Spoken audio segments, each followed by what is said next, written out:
کیوں نہیں رہا؟ سالجان اس کی کمر پہ زور زور سے مارتے ہوئے کہتی ہیں کہ میرا بیٹا میں کیا کر سکتی ہوں، میں کیا کروں؟ اتنے میں بچہ رونا شروع کر دیتا ہے جس پہ تمام خواتین خوش ہو جاتی ہیں۔ ترگت پوچھتا ہے کیا آپ نے کارا باغ میں اس طرح لڑنا سیکھا ہے گینجی صاحب؟ گینجی صاحب کہتے ہیں کہ ہم ایک نسل کے نہیں ہیں، ہم میں سے ہر کوئی ایک سخت جدوجہد کر رہے ہیں۔ عثمان کہتا ہے ہم سب ظالموں کے لیے لڑ رہے ہیں۔ جنگل میں سلجوقی سپاہی خواتین کو ڈھونڈ رہے ہوتے ہیں، وہ کہتے ہیں کہ کوئی کونا نہیں چھوڑنا، انہیں ڈھونڈ کے لے کر جائیں گے۔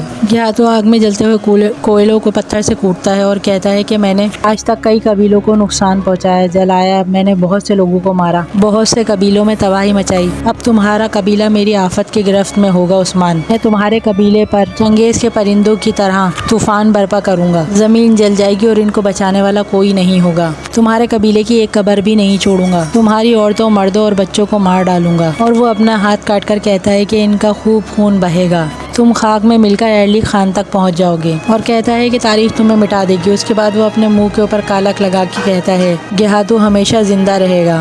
بالا کہتی ہے اماں جو دعا مانگی وہ پوری ہو گئی۔ سالجان کہتی ہے بچے کی صحت اور حفاظت کے علاوہ کوئی چیز اہم نہیں، اللہ نے ہمیں یہ خوبصورت دین دکھایا، اس کے لیے اللہ کا لاکھ لاکھ شکر، اور اورہان کا ایک بھائی دیا ہے جس کے ساتھ وہ جنگ پڑ جائے گا۔ مالون کہتی ہے ان کی زندگی لمبی اور تقدیر اچھی ہو، وہ زندگی بھر اس کی اور اس کے بھائی کی پشت پر رہیں۔ عثمان خواب میں دیکھتا ہے کہ وہ قبیلے میں جاتا ہے، قبیلے میں پورا سناٹا چھایا ہوا ہوتا ہے، صرف خیمے سے اسے بالا نکلتی ہوئی نظر آتی ہے جو اسے دیکھ کر دروازہ بند کر دیتی ہے، جس کے پیچھے عثمان جاتا ہے، اس خیمے کا دروازہ کھولتا ہے اور اندر دیکھتا ہے کہ سناٹا ہوتا ہے، اورہان خیمے میں تخت پر بیٹھا ہوتا ہے، پیچھے سے دروازہ بند ہوتا ہے، وہ مڑ کے دیکھتا ہے تو بالا ایک بچے کو لے کر آتی ہے۔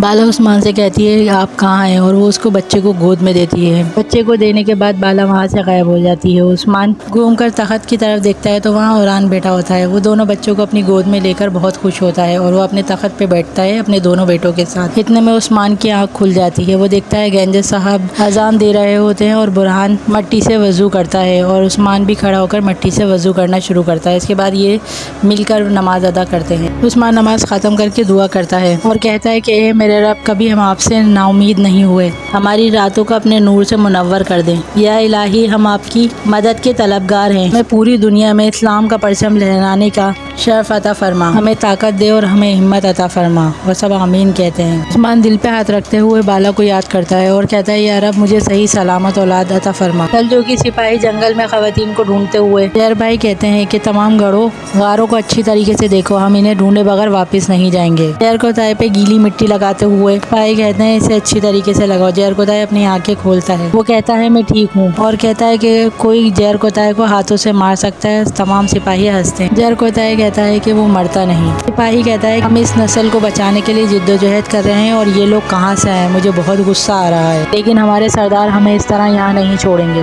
عالم شاہ آتا ہے اور سپاہیوں سے کہتا ہے کہ میری نافرمانی کرنے والوں کا حال اسی طرح ہوتا ہے، تم جنگلی جانوروں کی طرح ہو، ایک تو عثمان کا ساتھ دے رہے ہو، دوسرا سلجوقی وزیر کی نافرمانی کر رہے ہو۔ یہی کہتا ہے بد نسل وزیر ہم یہاں سے نکلیں گے۔ وزیر کہتا ہے تمہیں عثمان بچائے گا، تم ضرور نکلو گے، لیکن یہاں سے نکل کر تم لومڑیوں کی خوراک بنو گے۔ عثمان جنگل میں اپنے سپاہیوں کے ساتھ جاتا ہے کہ سامنے سے گھیاتو اپنے سپاہیوں کے ساتھ وہاں آتا ہے۔ گھیاتو عثمان سے کہتا ہے تم نے مجھے پکڑ لیا۔ عثمان کہتا ہے ظالموں کی حکومت ظالموں سے ہی شروع ہوتی ہے، تمہارے گھوڑوں کے کھروں کی ساری زمینیں کچل دی ہیں، بہت سے مظلوموں کا خون بہایا تم نے۔ گھیاتو کہتا ہے تم نے مجھے پکڑ لیا لیکن تم نے دیر کر دی، میں وہیں پر ہوں جہاں پر مجھے بنیادی طور پر جانا تھا، یہ جگہ تمہارے لیے جہنم ہے۔ منگیان اشارہ کر کے بہت سارے منگولوں کو بلا لیتا ہے اور عثمان حق اللہ کہتے ہوئے جنگ کو شروع کرتا ہے۔ ماری بالا کو کھانا کھلانے کے لیے شکار کے لیے باہر نکلتی ہے، وہ کارنیلیا سے کہتی ہے کہ ہمیں زیادہ دور نہیں جانا چاہیے۔ اسے راستے میں سلجوقی فوجی نظر آتے ہیں۔ لڑائی کے دوران منگیان عثمان سے لڑنے کے لیے آتا ہے، عثمان منگیان کو زخمی کر کے گرا دیتا ہے، دوسرے منگول آ کے عثمان کو زخمی کر کے گرا دیتے ہیں کہ وہاں پر گندوس اور کوسس پہنچتے ہیں اور عثمان کو بچاتے ہیں۔ عام سپاہی یہ سب کچھ دیکھ کر پیچھے کو ہٹتے ہیں۔ گندوس عثمان سے کہتا ہے کہ ہمیں جانا ہوگا۔ عثمان کہتا ہے میں کتنے عرصے سے اس لمحے کا انتظار کر رہا تھا، عثمان نہیں رکتا تو گندوز اس سے کہتا ہے کہ ہمارے سپاہی اس کے قبضے میں، اس نے خواتین کو قبیلے سے اٹھا لیا ہے۔ عثمان گندوز سے کہتا ہے کہ تم کیا کہہ رہے ہو میرے بھائی؟ گیاتو سپاہی سے کہتا ہے کہ میں عثمان کے ہاتھ میں منگیان کو نہیں چھوڑوں گا، وہ جانتا ہے کہ مجھے اس کی ضرورت ہے۔ وہ سپاہی سے پوچھتا ہے کہ 20,000 نوکر کہاں ہیں؟ نوکر بتاتا ہے وہ آنے والے۔ گیاتو کہتا ہے وہ آ کر اس خطے میں قرآن برپا کر دیں گے۔ آئگل عثمان سے کہتی ہے کہ میں گندوز بھائی کو تلاش کرنے کی امید میں نکلی ہوں۔ بعد میں سوگت گئی، وہاں دیکھا تو گاڑی خالی تھی، عورتیں بھاگ گئیں۔ گندوز بھائی کو راستے میں بعد میں پایا، اب شکر ادا کرتے ہیں۔ آئگل کہتی ہے کہ خواتین کو ڈھونڈنا اب ضروری ہے۔ عثمان کہتا ہے سپاہی وزیر کے ہاتھ میں ہے اور اب ہم سپاہیوں کو بچائیں گے۔ گندوز کہتا ہے ہم حالت جنگ میں ہیں، کیا میں قاصدوں کو سرداروں کے پاس بھیجوں؟ عثمان کہتا ہے بھیجیں بھائی۔ عثمان منگیان کی طرف اشارہ کرتے ہوئے کہتا ہے کہ سپاہیوں کو بچانے کے لیے یہی کافی ہے۔ عثمان کہتا ہے ہم خواتین کو لے کر آتے ہیں۔ ترگت کہتا ہے کہ منگولوں کے سارے راز اس کے پاس ہیں۔ عثمان کوشش کو محل واپس جانے کو کہتا ہے اور گندوز سے کہتا ہے کہ وہ آئگل کو لے کر قبیلے جائے اور وہاں قبیلے کی حفاظت کرے۔ آئگل عثمان کو بتاتی ہے کہ جب بالا قبیلے سے نکل رہی تھی اس کے بچے کی پیدائش شروع ہو گئی تھی۔ عثمان پریشان ہو کر کہتا ہے اللہ ان کی حفاظت کرے۔ ہماری غار میں آ کے بتاتی ہے کہ سلجوقی سپاہی ہمارے بہت قریب آ رہے ہیں۔ سالجان معلون سے کہتی ہے کہ بالا کو اور ہان کو دو۔ تمام خواتین تلواریں لے کر باہر نکلتی ہیں اور بالا کو خیمے میں رہنے کے لیے کہتی ہیں۔ راستے میں عثمان کو آلا جا نظر آتی ہے، وہ اسے بولتا ہے کہ آلا جا تم یہاں۔ آلا جا آگے کی طرف بھاگتی ہے، عثمان اپنے سپاہیوں کے ساتھ اس کے پیچھے ہو لیتا ہے۔ جہاں سپاہی قید ہوتے ہیں وہاں ترگت آتا ہے، اسے دیکھ کے کہتے ہیں کہ کوئی اجنبی آ رہا ہے۔ وزیر آتا ہے، اسے دیکھ کے کہتا ہے کہ عثمان نہیں آیا۔ ترگت کہتا ہے اس سے کیا فرق پڑتا ہے وزیر اعظم، کیا تم ہم سب کے سروں کے پیچھے نہیں پڑے ہوئے؟ وزیر کہتا ہے ہاں تم سارے سردار ہو، تمہارے اور عثمان کے سر کو قلم کروں گا۔ ترگت کہتا ہے جب ہم اس راستے پہ چلے تھے تب ہم نے یہ سب سوچ لیا تھا، تم ہمارے سپاہیوں کو آزاد کرو گے، میں تمہیں وہ چیز دوں گا جو تم چاہتے ہو۔ ترگت منگیان کو وہاں لے کر آتا ہے اور وزیر سے کہتا ہے کہ ہم جانتے ہیں کہ گیاتو زندہ ہے لیکن ہم اس سے نہیں ڈرتے، لیکن تم ڈرتے ہو، اور اگر گیاتو کو یہ پتہ چلا کہ تم نے منگیان کو بچانے کی کوشش نہیں کری جبکہ تمہارے پاس موقع تھا، تم اس بات سے شدید ڈرتے ہو۔ اب تم میرے سپاہیوں کو چھوڑو گے اور میں تمہارے حوالے منگیان کو کروں گا۔ تمام سپاہی یہ سب باتیں سن رہے ہوتے ہیں اور بہت خوش ہوتے ہیں کہ ہمارے سردار نے ہمیں اکیلا نہیں چھوڑا۔ وزیر گڑھے کی طرف دیکھتا ہے، تمام خواتین غار سے باہر نکلتی ہیں۔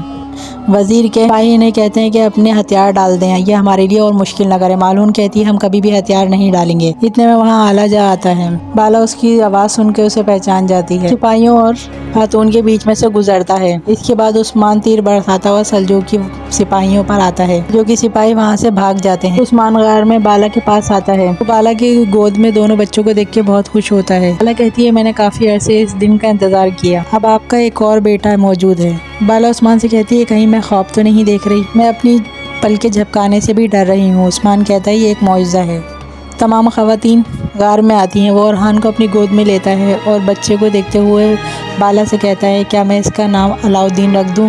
بالا اسے اجازت دیتی ہے۔ قبیلے میں کھانے کی میز پر تمام سپاہی اور ادب علی موجود ہوتے ہیں۔ ادب علی بچے کے کان میں اذان دیتے ہیں، وہ علاؤدین علی کو صراط المستقیم پر چلنے کی دعائیں دیتے ہیں۔ اس کے بعد تمام سپاہی ٹیبل پر بیٹھتے ہیں۔ عثمان برہان سے کہتا ہے کہ اس موقع پر برہان تم کچھ سنا دو۔ برہان کہتا ہے جیسا آپ کا حکم۔ وزیر اربعی سے کہتا ہے عثمان سمجھتا ہے کہ اس نے اپنی خواتین کو، اپنے سپاہیوں کو مجھ سے بچا لیا۔ وہ اربعی سے کہتا ہے کہ فوج جمع کریں، اب بہت خون بہانے کا وقت آ گیا، فوج کو تیار کریں، وہاں نہ مرد نہ عورتیں نہ بھیڑیا کچھ بھی نہیں چھوڑوں گا۔